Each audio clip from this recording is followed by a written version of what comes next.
नमस्कार दोस्तों। आज हम पढ़ेंगे इलेक्ट्रिक रूम कूलर के बारे में, जो कक्षा 12 का अध्याय 4 है। जैसा कि हम सब जानते हैं कि जो इलेक्ट्रिक रूम कूलर है वो गर्मी के दिनों में ठंडी हवा देने के लिए यूज़ में लिया जाता है।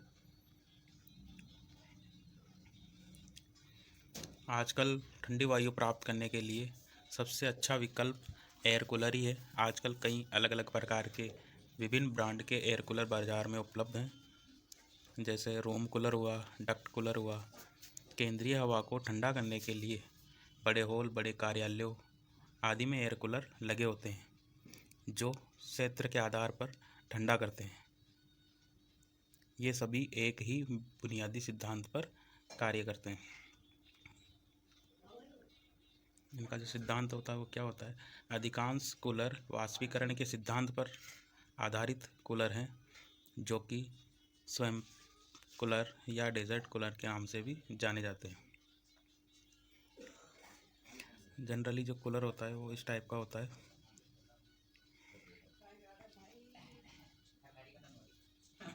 ये इसका सर्किट है। इसमें जो मेन काम होता है ये है कूलर की जो मोटर होती है वो ये होती है। इसमें अब अलग अलग टाइप की मोटरें होती है।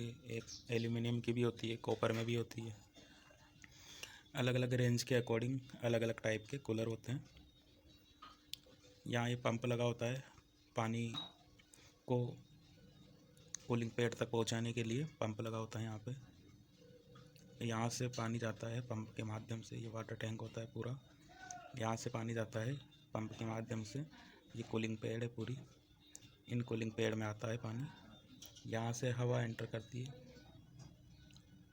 यहाँ गर्म जो हवा होती है वो जाती है कूलिंग पैड में। कूलिंग पैड से फिर जो हवा निकलती है वो ठंडी हवा निकलती है, क्योंकि जो पेड़ होते हैं वो पानी के कारण ठंडे हो जाते हैं। मतलब तो यहाँ से जो गर्म हवा होगी वो ठंडी होकर उसको कूलर बाहर निकालेगा। जो ठंडी हवा होगी उसको कूलर बाहर फेंकेगा। इसके बारे में आगे डिटेल से पढ़ेंगे। नेक्स्ट है इसमें डेजर्ट कूलर। डेजर्ट कूलर क्या होते हैं? ग्रीष्म ऋतु में ठंडी वायु प्राप्त करने के लिए डेजर्ट कूलर नामक वैद्युतिक उपकरण का प्रयोग किया जाता है। इसका उपयोग घरों, होटलों, कार्यालयों आदि सभी स्थानों पर विद्युत पंखे के स्थान पर किया जाता है। जो बड़े कूलर होते हैं वो डेजर्ट कूलर के नाम से जाने जाते हैं। जो शादी वादी में हम देखते हैं, जो बड़े बड़े जो कूलर लगे होते हैं वो डेजर्ट कूलर होते हैं।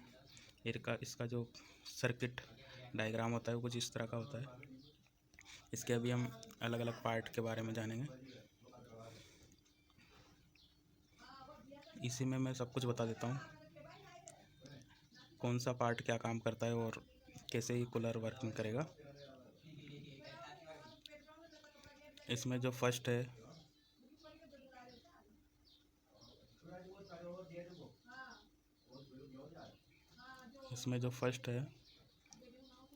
सबसे पहले ये 3 पिन सॉकेट। 3 पिन सॉकेट का यूज़ में लिया जाता है कूलर को सप्लाई देने के लिए। 3 पिन होती है इसमें। फर्स्ट पिन जो होती है, दो जो छोटी वाली पिन होती है फेज़ और न्यूट्रल की होती है, और जो थर्ड जो बड़ी वाली पिन होती है वो अर्थिंग के लिए होती है। कि अगर कूलर की बॉडी में, अगर ये जो कूलर की बॉडी है, अगर इसमें कहीं पे भी करंट आ रहा है तो उसको ग्राउंड करने के लिए ये जो थर्ड वाली जिसकी पिन होती है वो काम में ली जाती है। नेक्स्ट है इसमें इंडिकेटर।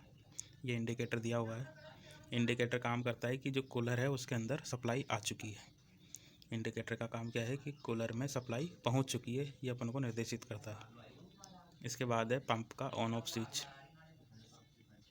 पंप जो होता है,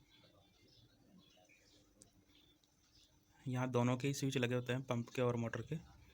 जिससे एक स्विच जो रहता है वो पंप का, जो पानी की मोटर का होता है, और जो दूसरा स्विच होता है वो कूलर की जो मोटर होती है ये इसका होता है। कूलर की मोटर में ये एक संधारित्र भी दिखाया गया है। यहाँ कैपेसिटर लगा होता है। ये एक रोटरी स्विच होता है जो मोटर की स्पीड को कम ज़्यादा करते हैं, जिससे हम यहाँ 3 वे वाटर डिस्ट्रीब्यूटर होता है। ये जो पंप है, यहाँ से ये पंप लगा होता है, यहाँ से ये पानी भरा होता है पूरा इसमें।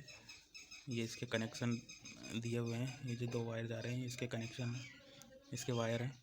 यहाँ से ये पानी जाता है, इससे होते हुए यहाँ से 3 भागों में डिवाइड होता है जहाँ पे पेड़ लगे होते हैं। इसको कूलिंग फैन बोलते हैं। ये शेडेड पोल पंप मोटर होती है, शेडेड टाइप की। पानी भरा होता है यहाँ पे। यहाँ ये वाटर लेवल इंडिकेटर लगा हुआ है जो वाटर का लेवल बताएगा कि कूलर के अंदर कितना पानी रह गया है। यहाँ से वाटर डालने के लिए इनलेट होता है, ड्रेन होता है, और ये स्टैंड होता है जो बेस जिस पे हम कूलर को रखते हैं। ये पूरा स्टैंड है। बेसिक जो कूलर है वो काम कैसे करेगा, सबसे पहले हम क्या करेंगे कि यहाँ से सप्लाई देंगे। यहाँ से हम सप्लाई देंगे 3 पिन सॉकेट के माध्यम से यहाँ से सप्लाई देंगे। सप्लाई जाएगी डायरेक्ट इंडिकेटर में। यहाँ पे इंडिकेटर ऑन हो जाएगा, लाल बत्ती जल जाएगी इसमें। उसके बाद जो सप्लाई जाएगी वो इन रोटरी स्विच के अंदर जाएगी। ये जो स्विच लगे हुए हैं यहाँ पे इनमें जाएगी। इसमें एक पंप का स्विच होता है और एक मोटर का स्विच होता है और एक रेगुलेटर होता है जिससे मोटर की स्पीड को कम किया जाता है। इसके बाद यहाँ से मोटर का जो स्विच है, जो मोटर के वायर हैं वो डायरेक्ट स्विच से कनेक्ट होंगे। न्यूट्रल हम डायरेक्ट दे देंगे और जो फेज़ वाला है वो स्विच के माध्यम से और रेगुलेटर के माध्यम से मोटर को देंगे, ताकि जैसे हम स्विच ऑन करेंगे तो सबसे पहले सप्लाई जाएगी रेगुलेटर में। रेगुलेटर से हम स्पीड को, मोटर की स्पीड को कम ज़्यादा कर सकते हैं। ये इनके सप्लाई वायर दिए हुए हैं। इनका जो कनेक्शन, पंप का जो कनेक्शन होता है वो भी यहीं से होता है, वो डायरेक्ट स्विच से होता है क्योंकि उसमें कोई रेगुलेटर का काम नहीं होता है। तो ये जो मोटर है इसका डायरेक्ट स्विच यहीं लगा होगा, जिसको ऑन करने से पंप चालू हो जाएगा और यहाँ से वाटर का डिस्ट्रीब्यूट होगा। कुछ इस तरह ये काम करता है। ये पेड़ लगे होते हैं यहाँ पे, ये पूरा यहाँ पे पेड़ लगे होते हैं। यहाँ से गर्म हवा अंदर एंटर करती है और यहाँ से कूलर हवाओं को बाहर निकालता है। नेक्स्ट है इसमें इसकी संरचना कैसी होती है, लगभग सभी जानते ही हैं क्योंकि जो कूलर है वो लगभग सभी के घरों में यूज़ आने वाला इंस्ट्रूमेंट है। लगभग सभी के घरों में मिलेगा कूलर, तो सब जानते हैं कूलर की संरचना है जो किस प्रकार की होती है। इसमें मुख्यतः एक एग्जॉस्ट पंखा, एक वाटर लिफ्टिंग पंप लगा होता है, एक तो हवा फेंकने वाला मोटर और एक वाटर की सप्लाई पेड़ तक पहुंचाने के लिए लिफ्टिंग पंप लगा होता है। एग्जॉस्ट पंखे का आकार या व्यास प्राय 38 सेंटीमीटर अथवा 45 सेंटीमीटर तक रखा जाता है। पंखे को माइल्ड स्टील अथवा मजबूत फाइबर प्लास्टिक सीट से बने एक ऐसे घने कार बॉक्स में स्थापित किया जाता है जिसमें 3 और लकड़ी की कतरनों से भरी जाली लगी होती है। बॉक्स में सामने की ओर ऐसी ग्रिल लगाई जाती है जिसकी पत्तियों को घुमाकर वायु प्रवाह की दिशा में थोड़ा बहुत परिवर्तित किया जा सके। आजकल ऑटो स्विंग प्रकार के कूलर भी बनाए जाते हैं, ये इम्पोर्टेंट है। आजकल जो कूलर आ रहे हैं वो ऑटो स्विंग प्रकार के कूलर बनाए जा रहे हैं। इसमें क्या होता है कि जो एयर है वो इधर उधर चारों तरफ एयर को मूव करा सकते हैं, मतलब पूरे कमरे को ठंडा हो जाता है जिससे एयर इधर उधर मूव करती रहती है। ऊपर स्विंग मोटर लगी होती है एक छोटी सी, जो जाली, जो आगे पंखे की जो जाली होती है उसको स्विमिंग कराती रहती है। कार्य प्रणाली मैंने भी बताई है कूलर किस प्रकार से काम करेगा। नेक्स्ट है इसमें रूम कूलर के नुकसान और फ़ायदे। इसमें फर्स्ट है, सस्ता होने के अलावा एयर कूलर में ठंडा करने के लिए पानी का उपयोग होता है, जबकि एयर कंडीशनर में ठंडी गैसें जैसे CFC, HCFC आदि का उपयोग किया जाता है। इसलिए कूलर पर्यावरण के अनुकूल है। जो AC होती है उसमें कोई पानी की ज़रूरत नहीं होती है, उसमें गैसों के माध्यम से वो पूरे रूम को ठंडा करता है, जबकि जो कूलर होता है वो पर्यावरण के अनुकूल चलता है। सेकंड है इसमें, एक कूलर खरीदने की प्रारंभिक लागत एक एयर कंडीशनर की तुलना में काफ़ी कम होती है। AC में भी क्या है कि जो AC तो वैसे इतनी महंगी तो नहीं आती है, पर उसका जो लाइट का जो बिल आता है वो बहुत ज़्यादा, क्योंकि जो एयर कंडीशनर होती है वो बहुत ज़्यादा विद्युत की खपत करती है, तो उसका बिल जो है वो बहुत ज़्यादा आता है। कूलर द्वारा बिजली की खपत एयर कंडीशनर की तुलना में बहुत कम होती है, इसलिए वार्षिक ऊर्जा की बचत में भी ये बेहतर है। कूलर सबसे ज़्यादा बेहतर है। कूलर पोर्टेबल होते हैं, इसलिए जहाँ भी रखना चाहते हैं वहाँ आसानी से रख सकते हैं। कूलर को हम कोई से भी रूम में लगा सकते हैं, पर जो एसी होती है उसको एक फिक्स रूम के अंदर लगाया जाता है। एयर कंडीशनर एक कमरे के अंदर ही हवा को ठंडा करता है और उसी रूम में फैलाता है, जबकि एयर कूलर बाहर से तेज़ी हवा लेता है, इसे ठंडा करता है और कमरे के अंदर फेंकता है, इसलिए अधिक ताज़ी हवा कमरे में वितरित होती है। नुकसान क्या क्या है इसके? कूलर जलवायु पर निर्भर करता है। बहुत उच्च नमी वाले क्षेत्रों में कूलर कम प्रभावशाली हो सकता है। कूलर से आ रही हवा वाष्पित पानी की वजह से नम होती है, इसलिए कूलर हवा में नमी जोड़ने का काम करते हैं। इसलिए जब कोई कूलर खरीदे तो कूलर की विशिष्टताओं में आर्द्रता नियंत्रण में ध्यान देना चाहिए। कूलर को पानी की लगातार आपूर्ति की ज़रूरत होती है, इसलिए आप खारे जल वाले क्षेत्र में रहे हैं तो कूलर के आंतरिक भागों में जंग लगने का सबसे अधिक जोखिम होता है। एयर कूलर में पंखे का शोर परेशान कर सकता है, लेकिन आज बाज़ार में बिना आवाज़ करने वाले कूलर भी उपलब्ध हैं। जब हवा को ठंडा कर रहे हैं तब सभी दरवाजे खिड़कियों को खुला रखना उचित है। कमरे में ताज़ा हवा का पर्याप्त प्रवाह करने के लिए वहाँ की दरवाजे और खिड़कियाँ खुले रखें। खिड़कियों के पास कूलर रखने से अधिक लाभ होगा। जहाँ तक जो कूलर है उसको बाहर की साइड ही लगाएं जाली में, उससे जो रूम होगा वो बहुत ज़्यादा ठंडा होगा। महत्वपूर्ण तथ्य के अंदर क्या है? कूलर की कार्य कुशलता के लिए महत्वपूर्ण है कि कमरे का आकार के अनुसार ही सही आकार वाले कूलर का उपयोग व चयन करें। जिस आकार का या जिस साइज का रूम है उस हिसाब से हमें कूलर लगाना चाहिए। इलेक्ट्रिक रूम कूलर बिजली की खपत दक्षता व अन्य कारण। एयर कूलर द्वारा खपत हुई बिजली एयर कंडीशनर की तुलना में बहुत कम है। उदाहरण के लिए 1 टन एसी 1 घंटे में 0.8 यूनिट खर्च करता है, जबकि कूलर उतने ही बड़े कमरे के लिए 0.1 यूनिट खर्च करेगा। कूलर पर्यावरण के अनुकूल है।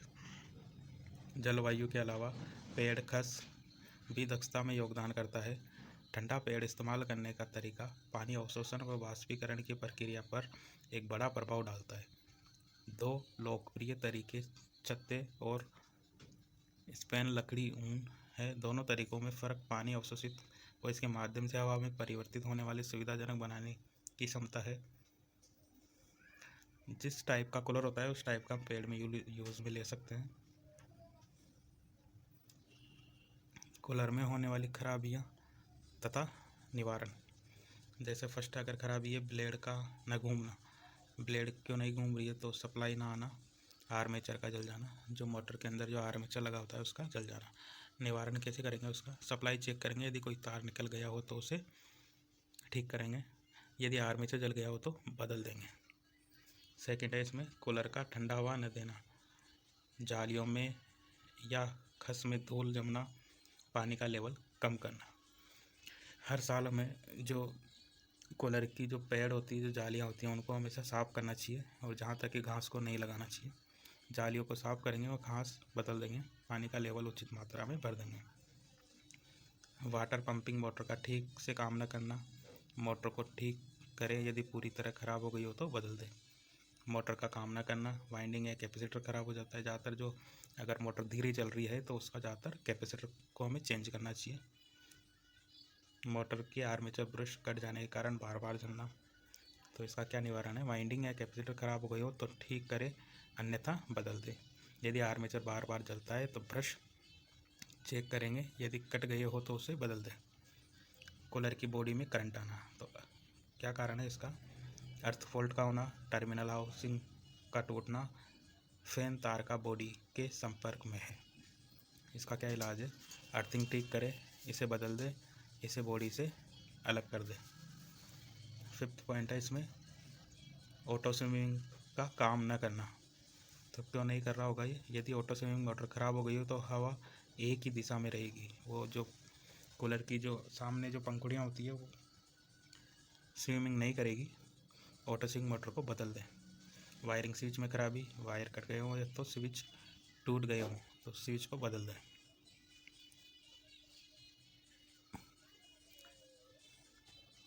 तो दोस्तों ये था कूलर। इसमें ये परीक्षण के टेस्ट भी दिए हुए हैं, ओपन सर्किट और सर्किट टेस्ट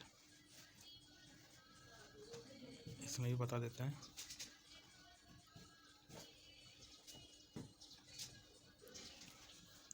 यहाँ ये एक तरह से रेगुलेटर है, रेजिस्टेंस। ये 3 पिन सॉकेट, ये स्विच है इसका। ये सीरीज टेस्टिंग लैंप है, यहाँ ये लैंप लगा हुआ है और ये इसका स्विच है। इसके जो 2 वायर है इसको हमको एक तो सप्लाई से जोड़ना चाहिए और एक डायरेक्ट मोटर की बॉडी पे लगा के देखना चाहिए। पहले तो टर्मिनल पे लगा के देखेंगे, अगर लैंप चल रहा है तो मोटर की जो वायरिंग है वो ठीक है। सेकंड हम इसकी बॉडी पे भी लगा के देखेंगे। ये जो अर्थ फॉल्ट परीक्षण होता है इसको हम बॉडी पे लगा के टच करेंगे। अगर बॉडी पे लगाने से लैंप चल रहा है तो जो मोटर की बॉडी है उसमें यहाँ से जो 2 वायर निकलेंगे, एक तो डायरेक्ट कूलर के अंदर और एक बॉडी पे टच करेंगे कूलर की। अगर उसमें करंट आ रहा है तो लैंप जलेगा, नहीं जलेगा तो करंट नहीं आ रहा है।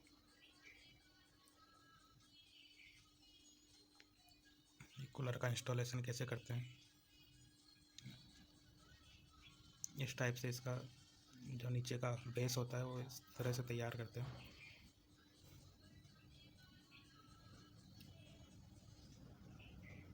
तो दोस्तों ये था कूलर के बारे में हमने आज पढ़ा। ज़्यादातर सब जानते ही हैं कूलर के बारे में।